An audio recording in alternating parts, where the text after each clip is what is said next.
So please be seated and listen to him very carefully. Okay. We won't take much time, inshallah. Assalamu alaikum rahmatullahi wa barakatuh. Basically, the purpose of me coming here today is to change some of the misconceptions we have towards the coronavirus. I think the coronavirus has not been portrayed in the right manner and in the right seriousness and the gravity of the situation. First thing I want to say that it is a normal virus, but it is not your run-of-the-mill flu virus. It is not the normal virus that, like a flu, that you'll get it and it will pass away. This problem has come and it will not go away very quickly. Okay? I just want to put into perspective. This virus is new. A lot of it is not very well known. However, we've taken data from China, from Wuhan and other Italy and Iran, and the government has actually used this data to give advice to the NHS and use it appropriately. Preston has a population of 148,000 people. Preston has a population of approximately 150,000 people. What we expect, if in Preston, if there were to be an outbreak of coronavirus, at least 1% of the population will need hospital treatment. That has been what's been ongoing so far in other parts of the world. If 1% of the population needs to be hospitalized, that's approximately 1,500 people needing hospital treatment. Majority of those will need intensive care treatment. Does anybody know how many intensive care beds we have in Preston and Blackpool? Does anybody have an idea? Okay. The brother works in Blackpool, okay? I've actually got some data for Blackpool. In Blackpool, they have 8 ITU beds. 8. How many? 8. And HDU beds, they have 8. In total, 6, sorry. In total, they have 14 beds. Only 14 beds for intensive care treatment. If at least 10% of the 1,400, that's 150 beds we need. And we have 8 in Blackpool. I think Preston have slightly more, but I don't have the data, but it's not more than 25 or 30. This situation is not simple. It can only be prevented by the measures that have been supported and advised by the government.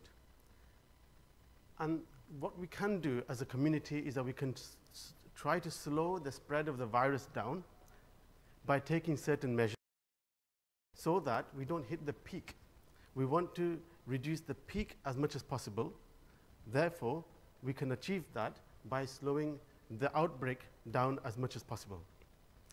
And we can do that, and we can achieve that by social distancing and some common sense approaches, which I'm not going to go detail with at the moment. But the main purpose of today is that we, alhamdulillah, we are blessed with the way our community works.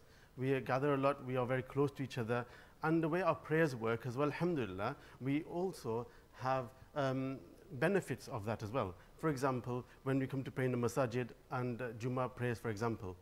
But I think these Islamic systems that we have, although they're very good, at the moment, they can be detrimental towards this outbreak of the coronavirus, COVID-19. And one way we can help by reducing the spread and help with the social distancing is by minimizing the effect these gatherings have towards the population. So it is for all of our benefits that we make this decision. I think, bearing that in mind, it is the sensible thing to do and the right thing to do is that if the committee and everybody agrees with us, that we should actually cancel Jummah Salah. I think this decision has not been taken lightly. Obviously, it is very important, and we know how important it is to all of us. But if one person comes into the madrasa with the virus, with just one person, they will give it to 10 more people.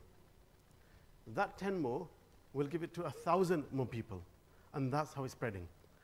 Alhamdulillah, today, China has announced in Wuhan, they have the first day today where there's not been any report of the new coronavirus, not one. They've achieved this not by treatment, not by injections or medication. They've achieved it by social distancing and social isolation measures.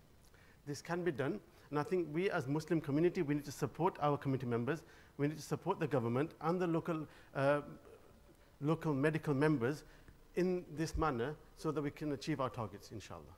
I mean, you were talking about just earlier, the age Yes. is from 70 to True. come Yes. down.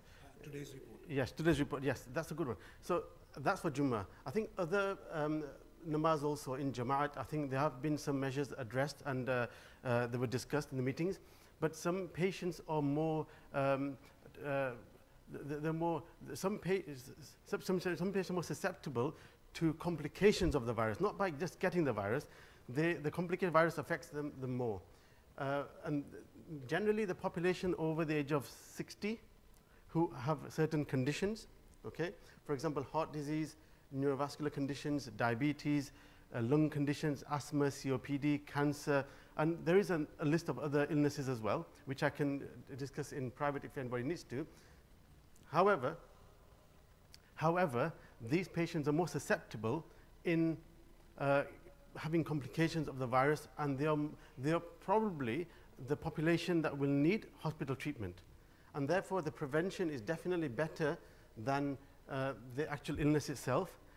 And this should be taken in mind. And I would suggest strongly that any patients who are over the age of 60 who have these illnesses, they need to refrain from coming to Masjid, and they need to pray the Salah at home. You guys will be, everybody will be aware of the measures we were taking in the practice. Alhamdulillah, we are trying our best and we are remaining open, but there have been some local practices that have actually closed their doors. This is how serious it is. You know, this problem has to be taken seriously, and we need to give it deep thought and really take difficult measures in addressing this issue. You see, we have chosen our trustees and the committee. You've given them the power to take decisions. Now, some of the decisions they take, not everybody is going to like, but they have to take those decisions in the interest of the whole community, not for one individual, not for themselves, but they've got to look at all our elder Musallis here who are at the front. And if they get the knock-on effect from that, we're going to have a major problem. Now, let me just, Allah forbid, Allah na kare, if somebody, if I was not to be here, and if I was affected by this and passed away, Allah na kare, my family cannot attend my funeral because they'll be in isolation. Full stop. My sons or my daughters, whoever there is, they cannot come anywhere near. Even not to the Qabristan. They can't. You can imagine now how serious this matter is. We know we want to come to do Jummah. This morning, Haram Imam, it took him a long time to pray Alhamdulillah Surah. He just couldn't stop crying. Why? Do you think he's happy closing this masjid down in Arabic, in Saudi Arabia? No, he is crying to what is happening. Harams are empty. Can you understand these things? Please. It's not easy decisions for committee to make. Yeah. I want to make it very clear. If whatever decisions they make, we're going to abide by that. Yeah. And we're going to follow that. Inshallah. Come what may. Can I just make one point? I think what is very important when we actually nominate representatives to represent our community, and by whichever process we have, then whatever decisions they make for the benefit of the community, we need to accept them, okay? Because they are our committee members and they have deliberated and taken the right advice. So if they've come up with a decision, I think we should all respect that. Other day we had a meeting, I think Farooq, myself and the other committee members went there at Kuwait. Dr. Zakir was there. We all know Dr. Zakir, alhamdulillah, yeah? And he was very forceful, please don't take this very lightly. It's a very serious matter, yeah? He says, I'm not an alim, I'm not a mufti, but as from medical point of view, I'm telling you, you've got to take care of these things. Because if our elders get this a problem, we'll not be able to hold it back. Nobody can. And I'll just say one final point, okay? If, for example, if a committee member develops this COVID-19 virus, and if they need ventilator support, and if they get admitted to the hospital, they'll go to A&E, they'll be on a medical ward. If there is no ventilators available or there's no ITU space, they will say no, okay? And the only outcome then is probably death. I know only Allah has the power to do that, okay, no doubt, but I'm just being very sensible in saying this. That is the only outcome. And that's why we have to take this seriously and we have to take these measures. I think just one other thing, you said all the 60s with underlying conditions. Yeah. What about the over 70s who maybe don't have conditions? Yeah. Yes. Maybe just before Dr. starts, our Dr. Nabil, Dr. Bilal, you all know him, right? A cardiologist at Blackpool. He himself has isolated himself because he's not well.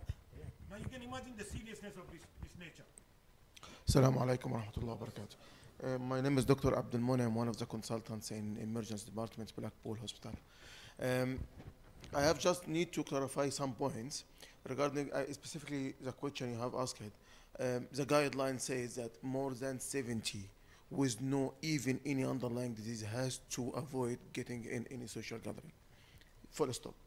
So more than 70, even if you are more healthy than I have, please don't go in any social gathering, including masjid. Stay at home, pray at home. Allah inshallah will give you the forgiveness. Any age group with comorbidities like diabetes or cancer or heart disease, liver disease, renal or kidney disease, this stuff, he is supposed also to be isolated at home until further notice. So in any age. Mortality rate, do you know what mortality means? Yeah, mortality rate in the age up to 10 years is 0%. For a unknown reason, still they are finding out why, but still this age group can die if they have any underlying disease still. So it has to be avoided. Even with that percentage, the government has advised if any child less than 11 years to avoid gathering as well. Why? Because less than 11 years, he don't have the concept of understanding the situation. He can get the virus from you to other guy without even reporting it. Myself, doctor and committee member going to Hidayah now, so to inform the current position. So if anybody wish to come afterwards, most welcome. Please. Yeah, I will. Hidayah, James. Yeah, I will. Whatever somebody. Inshallah. So Whatever they say, take it seriously. Yeah. But I mean it. that's why they have advised even 11 years, even with no reported mortality, still need to avoid because they can't understand the situation. Just I'm coming to pray now. I'm moving around Frenchwood Community School, and I found that children, they are just hugging each other and they're playing.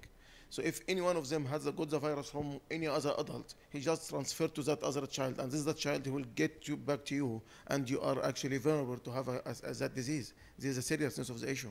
So avoid getting young or children to social gathering.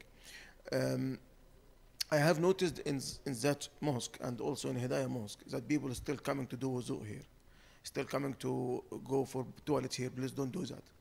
It's not at the moment at all. I'm surprised still people doing it. Don't do it unless there's an emergency, and I don't think there's an emergency in that. So try to come prepared just for prayer. Just finish your prayer, get out of here, and don't pray sunnah in here. Pray sunnah in mosque. It's even the sunnah to pray sunnah in mosque. There is one more point. Until now, the government didn't take any action against us as being in social gathering here, and if you look in other regions, don't have it. So we meet and we are in danger. And if we reported to have an issue with that, there will be an action, and we don't need it. You understand? Can you imagine in Arabic Muslim countries they have banned Jama'ah, not only Jum'ah, all Jama'ah from mosque in their original Muslims community, and here they don't do it till now, and we need to thank them for that, but we don't need to force them to do it by the habits we do. You understand? So it is our rule to try to control it, so we don't need to be obvious for them to stop it. Now they are doing education, exams, even for like GCSE exam and SAT exams and college exam, university exams, all has been cancelled. How serious was the decision to have this decision, isn't it? And we need to be a part of this. You understand? Any question for that? I'm not the best person to answer this. I believe. Pending tomorrow. There is a decision to be taken today. At the moment, there's a meeting in Blackburn, Darwin with the Mufti Ikram, together with the Board of Directors for Health. They are under discussions now, so the matter is pending. So please don't take any drastic actions to say is there Jumba or not Jumba. It's not a decision. What I'm saying, be prepared for the worst. So this is very important. Yeah. Sorry, Assalamu alaikum. This is very important. The decision is not there. The committee will make the decision later on. There is a meeting at 3 o'clock today. It's the committee meeting with the Ulama Kiram on the back of the meeting that's taken place in Blackburn Darun today. So please be aware that we have to be open-minded and we have to be grateful for the benefits of the doctors and the medical experts we have in our community advising us. Already some points have been agreed. The committee will declare these points, but just very briefly, the meeting that took place on Tuesday is agreed that every individual should pray their sunnat and nawafil at home.